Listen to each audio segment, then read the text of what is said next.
बिस्मिल्लाहिर्रहमानिर्रहीम। अस्सलाम वालेकुम। कैसे हैं सब दोस्त? उम्मीद करता हूँ ठीक ठाक होंगे, खैरियत से होंगे। दोस्तों आज की वीडियो जो लेके आया हूँ ये XLI 2010 मॉडल के फ्रंट सस्पेंशन के ऊपर है। इसमें सिर्फ फ्रंट सस्पेंशन में जो है वो जंपी रोड पे बहुत टक टक की आवाज़ें आती थी, तो इसमें जो मैंने इसको चेक किया तो मसला स्टीयरिंग बॉक्स का था। तो फिर इसके स्टीयरिंग बॉक्स को ख़राब में लेके गया हूँ। उसने इसके अंदर बुश वगैरह लगाया है, उसकी राड की एडजस्टमेंट की है।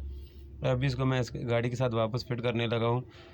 सिर्फ स्टीयरिंग बक्से का मसला था, बाकी चीज़ें ठीक थी। सम टाइम इसी आवाज़ में आपके बाल जॉइंट और जेड लिंक का भी मसला हो सकता है, इसलिए गाड़ी को बराबर चेक करने की ज़रूरत है कि उसमें मसला क्या है। जो मसला हो वो ही रिपेयर हो तो वो सबसे अच्छा है, ख़र्चा भी कम होगा और गाड़ी भी सही हो जाएगी। इसके सिर्फ स्टीयरिंग बक्से का राड का मसला था, उसका बुश ख़राब था, उसको बुश लगवाया है और उसकी एडजस्टमेंट वगैरह थोड़ी करके स्टीयरिंग बॉक्स को तैयार कर दिया बस। बाकी इसकी कोई चीज़ चेंज नहीं हुई और गाड़ी ज़बरदस्त ठीक ठाक हो गई है। ये अभी आपके सामने मैं इसको गाड़ी के साथ फिट करूँगा।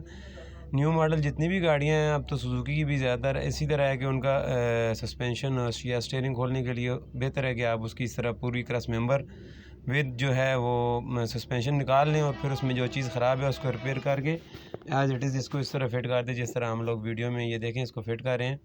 पूरा सस्पेंशन है। अब इसको ऊपर करेंगे, मेन बोर्ड लगाएंगे, बस इसको अटैच करेंगे व्हील के साथ, पूरा सस्पेंशन रेडी हो जाएगा। और जब भी बोर्ड लगाएं ये देखें उसके ऊपर ग्रीस ज़रूर लगानी चाहिए ताकि अगली दफ़ा खुले तो इसके अंदर जंग ना पड़े और काबला आसानी से खुल जाए।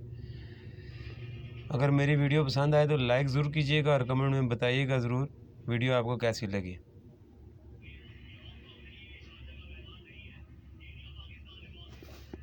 ये देखें इस तरह से सारा सस्पेंशन इसके साथ फिट्स कर देना है हमने। ये इसके मेन बोल्ट हैं क्रस मेंबर के, ये लगा के उसके बाद ये गाड़ी रेडी हो जाएगी।